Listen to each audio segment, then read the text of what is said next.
찾으신 줄 알고 함께 말씀을 천천히 함께 읽도록 하겠습니다.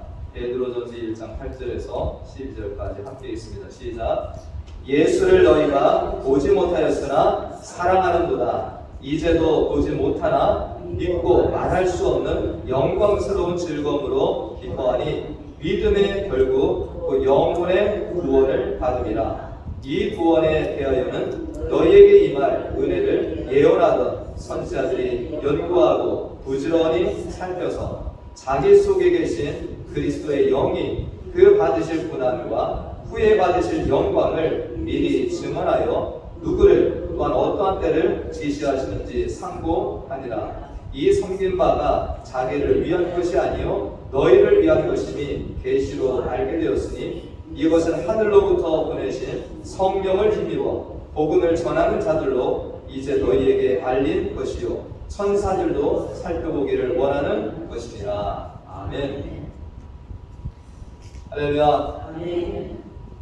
그러니까 예수님이 십자가에 달리셨을 때 양옆에는 일반 사람들도 함께 매달려 죽음을 당했습니다. 그 중에 우리에게 잘 알려진 사람이 누굽니까? 강도 한 명이 있죠.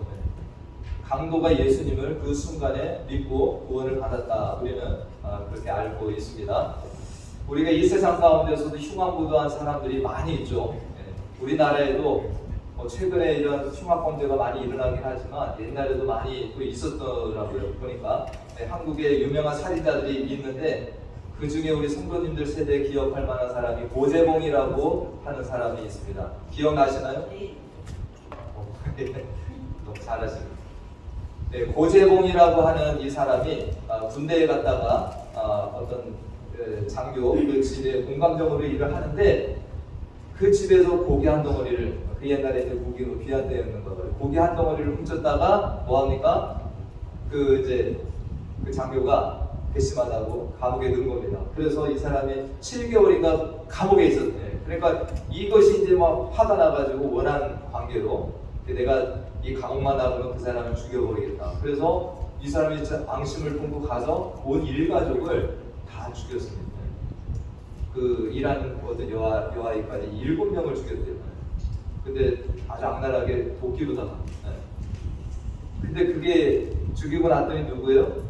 자기를 감옥에 보낸 그 사람이 아니라 교체돼서 온 그 달리 부임한 그 사람들 가족을 전부 다 죽였다라는 겁니다. 그래서 이 사람이 이제 감옥에 들어갔는데 군인 교도소에 들어가 있었대요. 그런데 이 사람이 얼마나 이 악랄한 사람입니까? 그러니까 거기서 아무도 이 사람을 건들 수가 없었다. 이 사람 눈만 봐도 막 그냥 무섭다 이 정도로. 근데 이 기사를 듣고 어떤 안국선이라고 하는 분이 이 고재봉을 찾아가서 성경을 전달하고 전도를 했다라는 거예요. 안국선이라고 하는. 그 나중에 이제 그분이 목사님이 되셨더라고요. 그리고 그 고재봉이와 같이 방을 썼던 분이 대령. 이 인수 대령이라고 하는 그분이 거기에 같이 감옥에 있었어요. 그래가지고 저 사람이 고재봉인데요. 저 같이 감옥에 있던 사람도 신앙인이었습니다. 그래서 이 고재봉을 전도했다는 거예요. 그래갖고 이 정말로 저 사람을 앙심을 품고 많이 죽였던 고재봉이라는 사람이 그 안국선이라고 하는 사람이 던져준 성경을 처음에는 우습게 여겼는데 그 성경을 읽으면서 예수를 만난 거예요. 물론 전도하는 사람도 있었지만 이 사람이 사형 선고를 받았는데 4개월 뒤에 죽어나가는 사람이에요. 근데 그 시간에 이 사람이 성경을 얼마나 읽었는지 5번 읽었대요. 그러면서 여기에서 누굴 만나겠습니까? 예수님을 만나고. 그래갖고 이 사람이 성경을 읽고 나서 예수를 믿게 되었는데 내가 정말 이런 사건을 저지르기 전에 누구를 알았더라면 내가 예수님을 알았더라면 내가 절대 이런 짓을 하지 않았을 텐데 자기가 예수님을 모르니까 그렇게 무천하게 사람을 죽인 사람이 되었다. 그래서 그 교도소에서 이 사람이 이제는 예수 전도자로 바뀌었는데요. 너희들 나 같은 사람 되지 마라. 누구 믿으라고? 예수 믿으라고. 그 3개월 동안 이 사람이 감옥에서 전도를 하는데 몇 명 전도했겠습니까? 이 사람의 간증을 보면 1,800명을 간증했어요. 1,800명을 전도를 했더라고요. 그리고 나서 4개월 뒤에 이제 군인들이 이제 총살로 이렇게 사형 제도가 있거든요. 총살을 당해서 죽는데 이 사람에게 마지막 할 말이 뭐냐라고 물어봤대요. 당신이 마지막 세상에 남길 말이 있냐라고 하니까 요한복음 3장 16절을 얘기를 하더라는 거예요. 하나님이 세상을 이처럼 사랑하사 독생자를 주셨으니 이는 저를 믿는 자마다 멸망하지 않고 영생을 얻게 하려 하십니다. 이 사람이 마지막 남긴 말이라는 거예요. 예수 믿으라는 거예요. 그리고 이 사람이 이제 찬송을 부르면서 죽어가는데 그 찬송이 여러분들 인내하신 구세주예요. 인내하신 구세주여 내 말 들으사 죄인오라 하실 때에 날 부르소서. 이 찬양 부르면서 이 고재봉이 마지막 순간을 그렇게 맞이했다라고 합니다. 자, 이 고재봉이라고 하는 이 약한 사람, 사람들은 살인마라고 합니다. 살인마. 근데 이 사람이 전도도 받았지만 뭘 통해서 예수님을 만난 겁니까? 성경을 통해서. 이 사람이 성경을 읽으면서 예수님을 만나고 자기를 구원하시는, 사랑하시는 이 하나님의 놀라운 계획들을 그가 깨달아 갔다라는 것입니다. 성경을 우리가 무슨 책이라고 그래요? 여러분들, 성경은 구원의 책이라고 합니다. 할렐루야. 성경을 통해서 우리는 하나님의 구원 역사를 보게 되고 그것을 여러분들이 누리고 있다는 것을 깨닫게 되는 것입니다. 우리가 성경을 보게 되면 여러분들 예수 믿지 않는 상태에서 성경을 읽게 되면 이게 누구 역사 같아요? 여러분 한국 이름 나옵니까? 그 성경 이름 속에? 홍길동이 나와요? 유대인들의 역사라고 여러분들 생각이 들지 않습니까? 구약부터 쭉 읽어 나가도 이건 유대인들의 어떤 역사라고 생각이 들기도 하는데 어떻게 이것이 그 사람들이 이방인이라고 하는 무할례자라고 하는 우리에게까지 구원이 왔는가? 여러분들 궁금해하지 않으셨습니까? 예수님도 이 땅에 계시면서 이방인들에게 복음을 전하지 않으셨어요. 누구에게 복음을 전했습니까? 유대인들에게 복음을 전하셨어요. 그리고 이방인들도 더러 예수를 믿는 사람들이 있었지만 여러분들 그 대표적으로 수르보니게 여인이라고 하는 사람이 예수님을 찾아온 일이 성경에 기록이 되어 있습니다. 이 두로 지방이라고 하는 지역에 어떤 수르보니 헬라 여인이 살고 있었는데 자기의 딸이 귀신 들렸어요. 어떻게 해도 치료할 길이 없으니까 예수님을 찾아갑니다. 이 여인이. 수르보니게 여인이 예수님을 찾아가서 내 딸이 귀신 들렸는데 예수님 좀 치료해 주십시오. 근데 예수님이 하신 말씀이 뭡니까? 우리가 마가복음 7장 27절 말씀에 보면은 예수께서 이르시되 자녀로 먼저 배불리 먹게 할지니 자녀의 떡을 취하여 개들에게 던짐이 마땅치 않다. 이게 예수님이 이 이방 여인을 찾아왔을 때 하신 말씀이에요.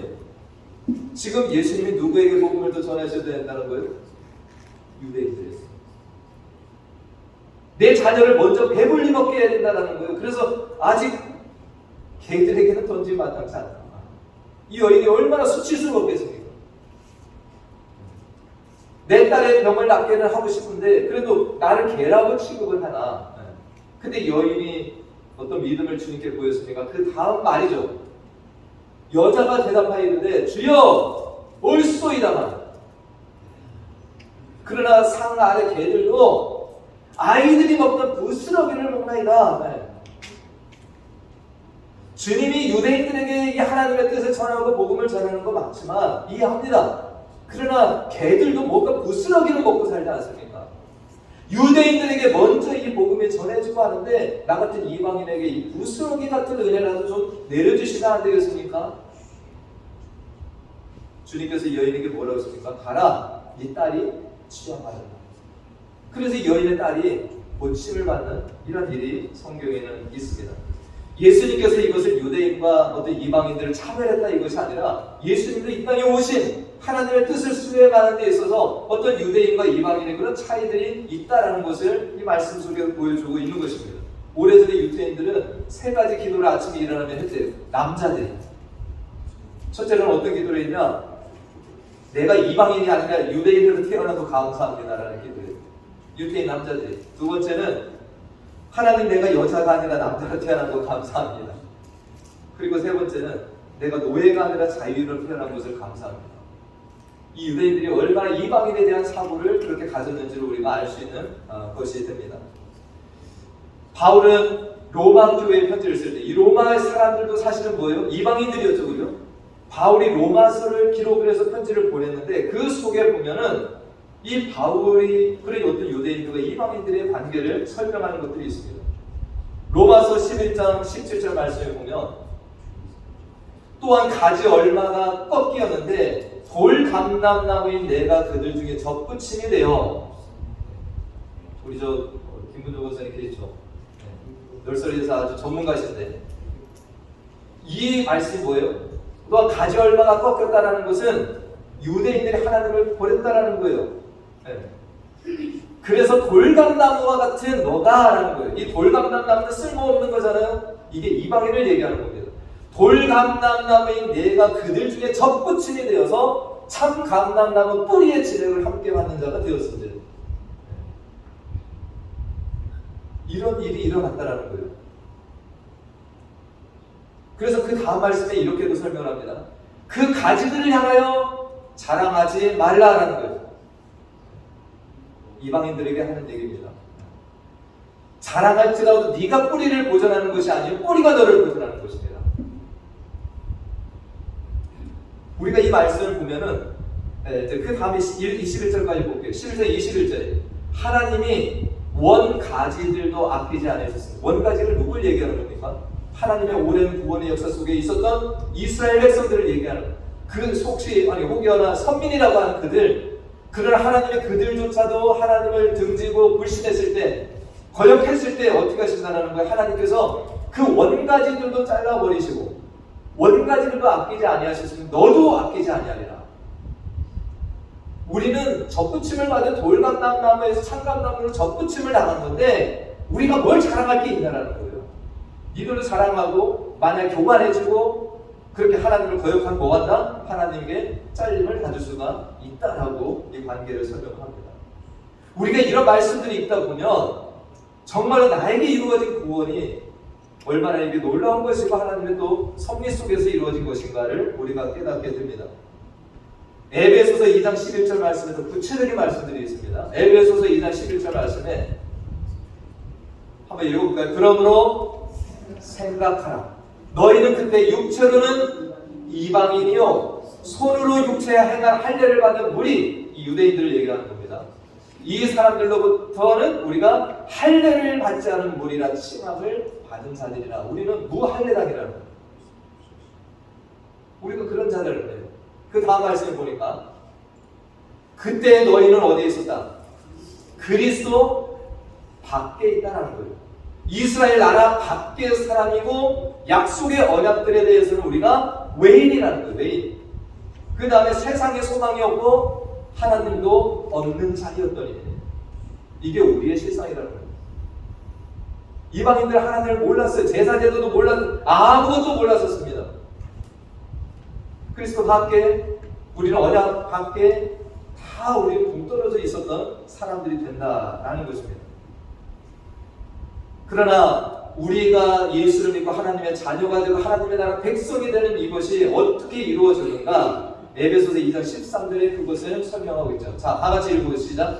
이제는 전에 멀리 있던 너희가 그리스도 예수 안에서 그리스도의 피로 가까워졌느니라. 아멘. 여러분들이 어떻게 하나님의 자녀가 되었어요? 예수 그리스도께서 우리 죄를 대신해서 죽으심으로 인하여서 그 그리스도의 피가 우리와 하나님 사이를 화목하게 만들었고 유대인과 이방인의 모든 벽들을 허물어버리고 우리들과 하나님 앞에 나아갈 수 있고 자녀가 될 수 있고 하나님 나라 백성이 되는 이것을 이룬 것이 그리스도의 십자가 사건, 예수 그리스도의 피, 이것이 우리를 하나님의 자녀되게 했다라는 겁니다. 할렐루야.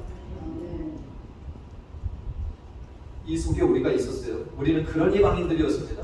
근데 하나님의 이 은혜로 말미암아 우리는 하나님께로 나아갈 수 있고 또 하나님께 구원받은 백성이 되었다라는 거죠. 그래서 에베소 2장 19절에 이런 선포가 있습니다. 그러므로 이제부터라는 게 뭐예요? 너희들이 예수 그리스도를 믿고 난 이후에 너희는 뭐가 되었다라는 거예요? 더 이상 외인이 아니다라는 거예요. 할렐루야. 너희는 더 이상 외인도 아니요 나그네도 아니요 오직 성도들과 동일한 시민이요 하나님의 권속이라. 아멘. 하나님 나라 백성이 되었고 가족이 되었다는 거예요. 전에는 우리가 전혀 상관이 없었는데 예수 그리스도께서 이 땅에 오셔서 십자가의 달리심으로 인하여서 우리가 하나님의 자녀가 될 수 있었고 유대인과 전혀 상관이 없이 이제는 우리들도 하나님 자녀가 되고 백성이 되었다. 이것을 우리는 하나님의 구속 계획이다라고 얘기합니다. 하나님이 이런 큰 그림을 그려놓고 유대인들을 먼저 사용하셨을 뿐이에요. 그러나 그 원대한 그림에는 누가 있으니까? 이방인들조차도 저 모든 이 땅에 있는 사람들 다 구원하시고자 하나님의 계획을 이렇게 이루어 가셨다라는 것입니다. 아까 고재봉이라고 하는 사람이 죽으면서 마지막 할 말이 뭐냐? 요한복음 3장 16절 얘기했던 거죠. 이게 사도 요한이 예수 그리스도를 따라다니면서 그분을 말씀을 들으면서 그가 깨달은 것이 이겁니다. 하나님이 누굴 사랑했다라는 거예요? 하나님이 세상을 이처럼 유대인만 사랑한 게 아니라 하나님이 타락한 이 세상, 하나님을 등진 거역한 이 세상을 사랑하사 독생자를 주셨다는 거예요. 그 독생자는 모두를 위한 희생제물이 되신 거예요. 하나님이 세상을 이처럼 사랑하사 독생자를 주셨으니 이는 그를 믿는 자마다. 그게 누구든 상관이 없습니다. 그러나 그를 믿는 자마다 멸망을 당하지 않고 영생을 얻는다라는 것이 이게 복음 아닙니까? 우리가 지금 베드로전서를 이제 계속 보고 있는데 베드로가 이 소아시아 지역에 있는 흩어진 나그네 성도들에게 이 편지를 계속 쓰고 있습니다. 그 중에는 유대인들도 물론 섞여 있겠죠. 유대인 그리스도인들도. 그러나 대부분은 그쪽 지역에 있는 어떤 이방인이었던 자들이 예수를 믿고 이 환난 속에 있는 자들이 많이 있었을 것입니다. 베드로도 우리가 성경을 보다 보면 처음에 누구에게 복음을 전합니까? 베드로가 이방인들과 상관하지 않았죠. 이방인들과의 접촉을 꺼려했습니다. 그리고 유대인들에게만 복음을 전하던 자였습니다. 그러나 이 베드로를 성령께서 점차 깨닫게 하시죠. 우리가 사도행전 15장 말씀에 보면 예루살렘 공회가 열리는데 이때 이 이슈가 뭐였냐면 우리가 이 이방인 성도들을 어떻게 대해야 되냐 이런 것들이 그때 이제 이슈로 떠올랐습니다. 그런데 그때에 이 베드로가 한 말이 있습니다. 이 베드로도 이방인들에 대해서는 조금 꺼려했던 사람인데 사도행전 15장 8절 9절 말씀을 보니까 또 마음을 아시는 하나님이 우리에게와 같이 그들에게도 성령을 주시곤 하셨다라는 거예요. 우리가 누굽니까? 유대인들 얘기합니다. 그들에게도 성령을 주어서 증언하셨다는 거예요.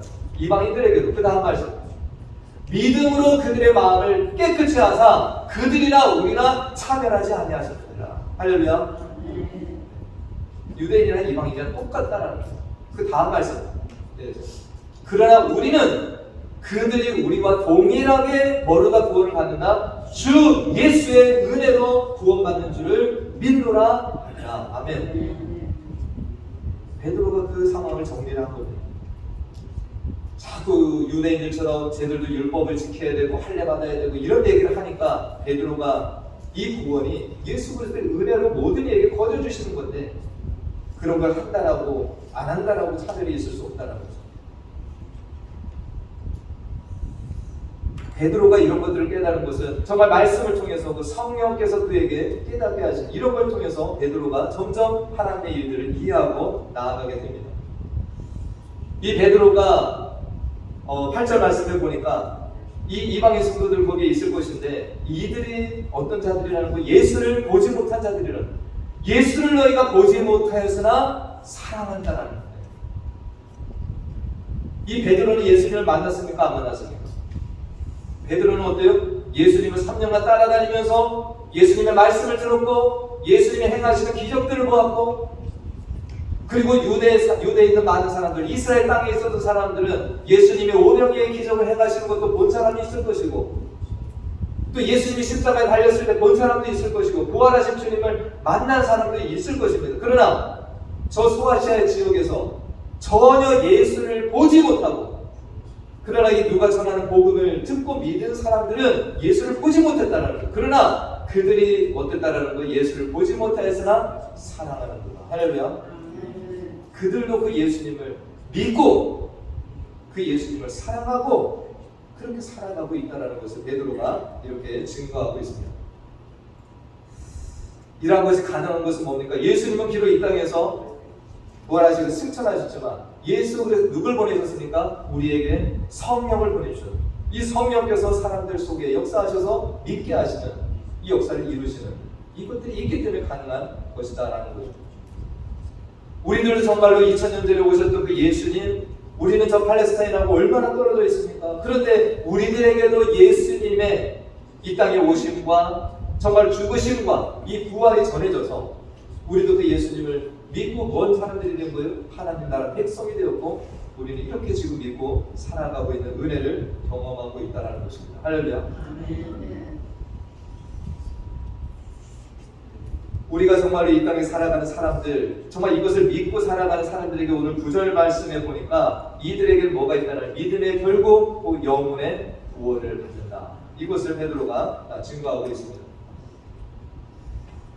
오늘 이러한 10절 이하의 말씀을 또 보니까 이 구원에 대해서, 그러니까 나에게 임한 구원, 우리에게 임한 이런 하나님의 구원 경륜, 이 구원의 계획들, 이것들에 대해서 예전의 선지자들이 우리는 이걸 명확하게 지금 알고 있잖아요. 예수님이 오셨고 우리 예수님 십자가 사건, 이걸 통해서 우리는 구원이 왔다는 것을 잘 알고 믿고 있는데 전에 예수님이 오시기 전에 있던 선지자들이 이것을 보지도 못했어요.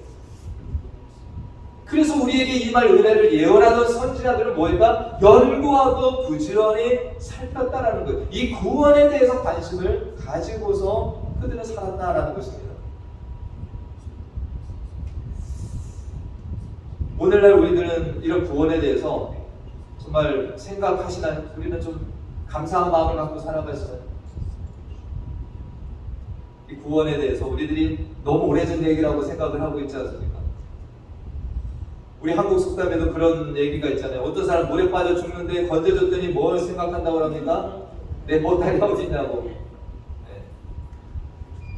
정말 우리들이 세상에서 방황하고 예수 그리스도를 알지 못했을 때 한 삶이 있잖아요. 그런데 우리는 예수님을 알게 되었고 믿었고 구원받은 백성으로 살아가는데 우리가 그 받은 구원에 대해서 기억하지 못하고 우리가 받은 그 구원에 대해서 관심을 놓쳐버리고 우리들은 엉뚱한 것들의 마음을 빼앗겨버리고 지금 불평불만하면서 살아가고 있잖아요. 이 선지자들이 어떻게 했다고요? 이 이루어진 하나님의 구원들에 대해서 열심히 연구했다, 공부했다라는 거예요. 그리고 부지런히 살피고 그들이 살았다라는 것입니다. 구원은 거저주신 하나님의 은혜입니다. 할렐루야. 뭘 해서 우리가 받는 게 아니에요. 그러나 여러분들이 그 구원에 대해서 감격해하고 기뻐하고 누리고 살아가는 것은 여러분들 그건 사명이라고 생각을 합니다. 구원은 저절로 받았지만 여러분들이 받은 구원에 대해서 여러분들이 감격하고 기뻐하고 그 삶을 누리고 살아가는 것, 그걸 위해서 여러분들도 이 선지자들의 길을 걸어가셔야 돼요. 뭐 해야 됩니까?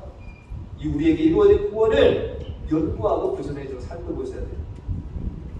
고재몽이 같은 자도, 정말 그 흉악범이라고 하는 자도 그 성경을 5번이나 감옥 속에서 읽어가면서 뭘 깨달았다라는 거예요? 하나님의 놀라운 구원 경험을, 경륜을 그가 깨달아갔다라는 거예요. 그리고 정말 주님을 만나서 전도자가 되었다라는 거예요. 그 보통 믿음 가지고 1800명 전도하겠습니까? 오늘 이 구원의 비밀을 베드로 사도는 이렇게까지 증거합니다. 12절 말미에 보니까, 자 12절 말미, 이 섬긴 바가 자기를 위한 것이 아니라 너희를 위한 것이다 라고 이렇게 표현합니다. 그 선지자들이 왜 연구를 했냐? 우리에게 그것을 좀 증거하기 위해. 근데 이 구원에 대해서 그 다음 절에 보니까요, 천사들도 살펴보기를 원했다라는. 천사들이 누구예요? 하나님을 수종 들고 있는 이 영이잖아요. 그런데 이 천사들도 하나님이 이루신 구원에 대해서 큰 관심이 있었다라는 거예요. 그러나 이것이 천사들에게는 감추어져 있는 것이다. 근데 우리들은 뭐 할 수 있다라는 거예요? 이 하나님의 구원 계획을 알 수 있는. 이것이 우리에게 지금 열려져 있다라는 거예요. 우리가 지금 이 땅에 살아 있습니다. 여러분, 지금 우리가 이 땅에 살아 있는 것은 하나님이 주신 기회의 시간을 우리가 다 같이 살아가고 있는 것입니다. 어떤 기회의 시간을 우리가 살아가고 있는 겁니까? 하나님의 이 뜻과 계획들을 우리가 살펴볼 수 있는 시간이에요. 할렐루야. 우리가 삶에 붙어 있을 때, 여러분들 눈이 아직까지 볼 수 있잖아요. 귀가 들릴 수 있잖아요. 이러지 못할 때도 오잖아요. 이번에 원건사님 가서 신방하는데 제가 옆에서 말씀을 칠 거예요. 듣지를 못하시는 거예요. 우리 유고사님 옆에서 막 통역을 했습니다. 제가 한국말을 했는데 통역을 하시네요. 원사님, 하나님이 우리의 목자가 되세요. 에? 원사님 길, 하나님이 우리의 목자가 되세요. 아, 목사. 우리도 그 날이 와요. 여러분들 눈 볼 수 있고 귀 들을 수 있을 때 여러분들 뭐 하셔야 됩니까? 그거 가지고 열심히 세상에서 그거보다는 성경 보시면서 또 우리들이 정말 하나님의 이 구원에 대해서 살펴보시고 나에게 이것이 구원 한번 연구해 보시는 이 시간도 가지시기 바랍니다. 또 뭐 해야 돼요? 우리가 하나님이 주신 이 기회의 시간에 날마다 우리 하나님을 교제하면서 여러분들 사셔야 되잖아요. 일주일 내내 시간 주는데 우리 하나님을 만나고 기도하는 시간은 여러분들 얼마나 가지세요? 나를 위해서 부지런히 가족을 위해서는 많이 쓰죠. 우리가 또 이 시간은 뭡니까? 우리들이 받은 이 구원에 대해서 여러분들 정말 살펴보시고 다른 사람들에게 뭐하라는 거예요? 이 구원에 대해서 여러분들이 증거하고 전하면서 살아가야 되는 시간들 아닙니까? 제가 날마다 이 맥체인 성경 읽기를 제가 보내드리잖아요. 4장 분량입니다. 그게 4장씩 딱 가요. 여러분들 그거 잠깐이라도 들어보시고 내가 눈이 피곤해서 그걸 못 읽는다고 그러면 귀로도 들으실 수 있잖아요. 아침에 산책하면서 그런 말씀을 듣다 보면 내가 정말 깨닫지 못했던 하나님의 말씀들, 뜻들을 깨달아갈 수 있죠. 우리 교회 짐이 오늘 나오지 않았는데 제가 지난번에 차를 탔는데 짐이 저에게 카드를 하나 보여주는 거예요. 카드가 이렇게 봤더니 말씀들을 하나하나씩 이렇게 써놨더라고요. 자기가 미국에서 경찰 생활할 때 정말 아침에 이렇게 출근하기 전에 이 말씀 카드를 자기가 이렇게 본다는 거예요.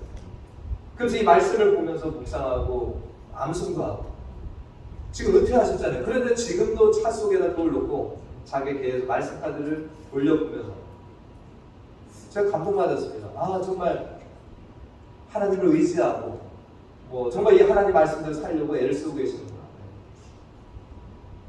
여러분들도 좀 이런 관심들을 좀 다 같이 가지고 하나님 말씀에 대해서 내가 나에게 주신 그 말씀 66권을 내가 다 보지는 못하더라도 여러분들이 그런 말씀들을 좀 읽어보시고 암송도 하시고 우리 지금 수요 성경 공부에서 이사야까지 왔습니다. 정말 감사해요. 창세기부터 쭉 말씀을 지금 살펴보고 있는데 얼마나 감사해요. 나오시는 분들은 알잖아요.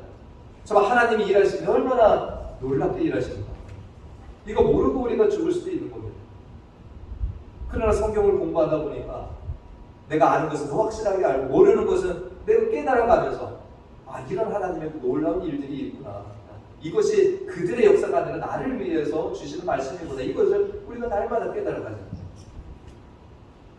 신명기 우리가 쇠마장이라고 6장 6절 말씀 뭐라고 말씀합니까? 우리들이 관심 가지고 우리가 해야 될 일들이 있잖아요. 오늘 내가 내게 명하는 이 말씀을 너는 어디다 새기라는 거예요? 마음에 새겨라. 이 말씀을 내가 듣고 한 귀로 듣고 오늘 한 귀로 흘려버리는 것이 아니라 이 말씀을 우리 마음에 신비에 새기는 말씀이 되라는 거예요. 여러분 오늘 몇 절 읽었습니까? 몇 절도 안 읽었잖아요. 이거 여러분들이 한 주일 동안 내가 이 말씀을 복사해가지고 들고 다니면 여러분들 수십 번을 보실 거예요. 저도 이 설교 준비하면서 보고 또 보고 또 보고 또 보고 저도 수십 번을 보다 보니까 처음 읽을 때 하고 마지막 설교 준비하면서 또 보고 오늘 새벽에도 또 나와서 보고 이 말씀이 틀려요. 여러분들 깊이가 있어요. 못 봤던 것도 또 보게 됩니다. 내가 이 설교자도 이 정도인데 여러분들 이 말씀을 한번 집에 가서 읽어보시고 또 읽어보시고 생명의 말씀 아니에요. 그게 신비에 새기는 겁니다. 여러분들 신비에. 내가 어렵고 힘들 때 이 성경책에 내가 들고 다니지는 않았지만 내 신비에 새기는 말씀이 떠올라서 나를 힘나게 하고 믿음으로 살게 하고 신비에 새기라. 그 다음 말씀이 뭡니까? 네 자녀에게 부지런히 가르치며 집에 앉았을 때든지 길을 갈 때든지 누워있을 때든지 일어날 때 이 말씀 강론해라. 강론이라고 하는 것은 내가 설명하고 가르치는 겁니다. 이걸 하려고 하면 내 속에 뭐가 있어야 되는 거예요? 말씀이 차 있어야 되는 거예요. 말씀들이 있으면은 그것을 전해줄 수 있는 겁니다. 가르칠 수 있는 거예요. 근데 이것을 내가 하지 않고 늘 누군가에게 떠넘기듯이 우리는 하지 말아야 되는 겁니다. 내 옆에 죽어가는 사람이 있으니 여러분들 살려야 될 거 아니에요. 그때도 목사 찾으실 겁니다. 여러분들이 정말 저 오지에 가서 어떤 사람이 죽어가는데 내가 예수를 증거했어요. 그러면 이 사람이 예수 믿고 내가 세례받기를 원한다 그러면 여러분들 하셔야 됩니다. 하셔야 돼요. 할렐루야. 목사를 부를 수가 없으면 여러분들 하실 수 있는 거예요. 그 자리에서. 여러분들 어떻게 세례 주실 거예요? 어떻게 주실 겁니까? 내가 성부와 성자와 성령의 이름으로 세례를 주노라. 여기서 쓰시면 안 돼요. 여기서 하시면. 네. 그래서 정말로 오지 같은 데도 아무도 만날 수가 없고 목사도 부를 수가 없다. 임종도 마찬가지입니다. 여러분들. 어떤 사람이 임종하는 순간에 누구도 부를 수가 없고 내가 그 옆에 있다 그러면 여러분들 목사 역할을 하셔야 될 거 아니에요. 그 사람에게 누굴 증거해야 됩니까? 예수 그리스도, 그분이 당신을 위해서 죽으셨습니다. 당신의 구원자가 되십니다. 영접하시겠습니까? 그분을 믿으면 당신이 지금 죽어도 천국에 간다는 사실을 믿습니까? 아멘! 그러면 내가 당신에게 성부와 성자와 성령의 이름으로 세례를 주겠습니다. 그래서 여러분들 그 사명을 감당하셔야 되죠. 근데 여러분들 속에 이런 것이 쌓여있지 않으면 맨날 허둥지둥하고 하나님은 우리에게 신비의 이 말씀을 새기라고 구전에 가르치라는 거예요. 다음 말씀도 혹시 있나요? 너는 또 그것을 네 손목에 메어서 기호를 삼고 내 미간에 붙여 표를 삼으라. 항상 이 말씀을 떠올리며 살아라.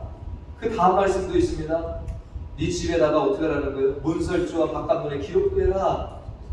말씀에 파묻혀 살라는 거예요. 그래야지 우리들이 그나마도 삽니다. 한국 되면은 뭐 봄 되면은 한국에 뭐 기둥에다가 옛날에 입춘대길 막 이런 거 보험 갖다 붙여놓잖아요. 부적 갖다 붙여놓잖아요.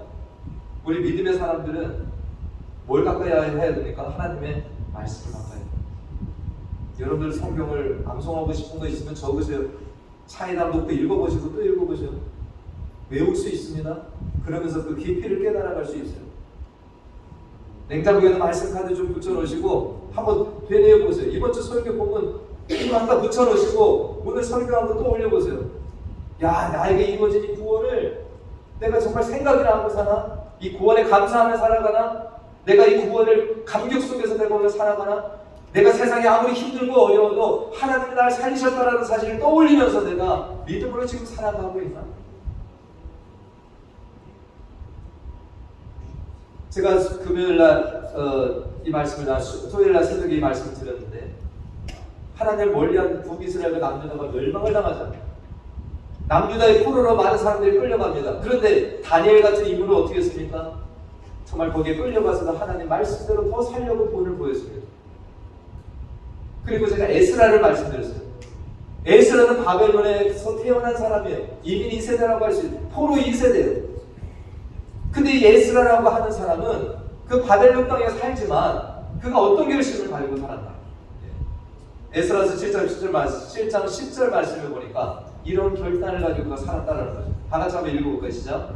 에스라가 여호와의 율법을 연구하여 준행하며 율례와 규례를 이스라엘에게 가르치기로 결심하였으더라. 아멘.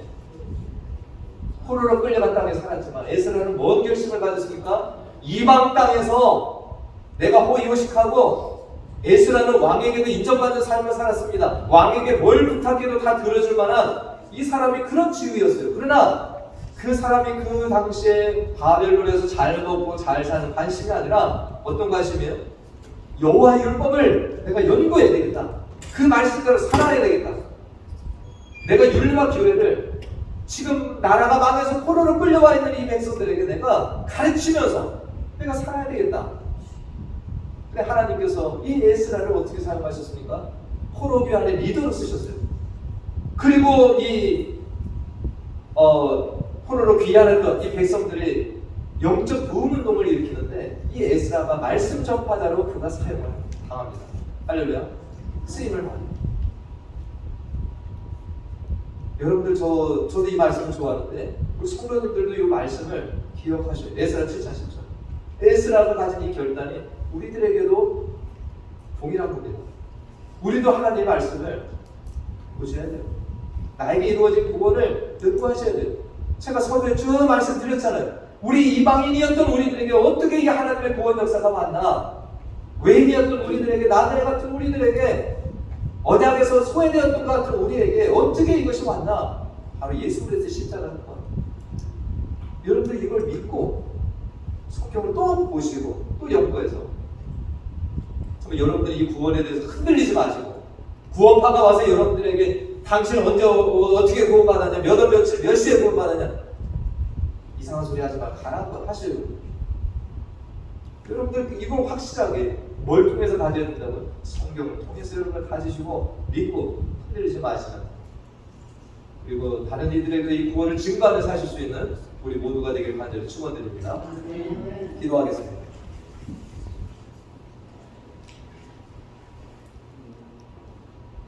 하나님 감사합니다.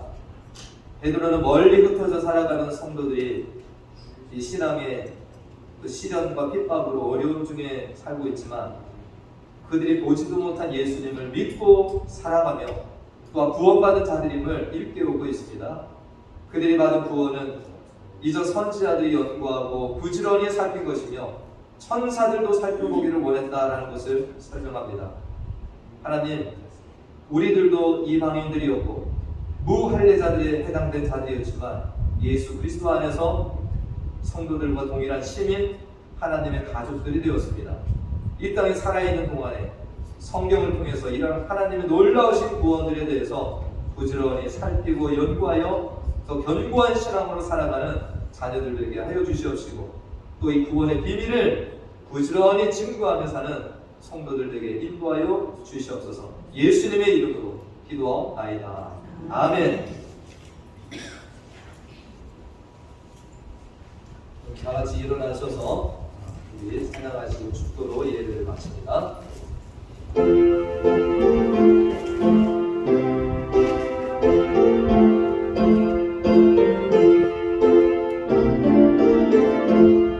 주여 오늘 구하오니 편리하게 하시고 사람마다 죄로 이기도록 하시고 광야 같은 세상에서 항상 인도하소서. 주의 복된 말씀 듣고 무한 감사합니다. 구원받은 주의 성도 열매 맺게 하시며 하나님이 우리 함께 항상 계시옵소서. 아멘.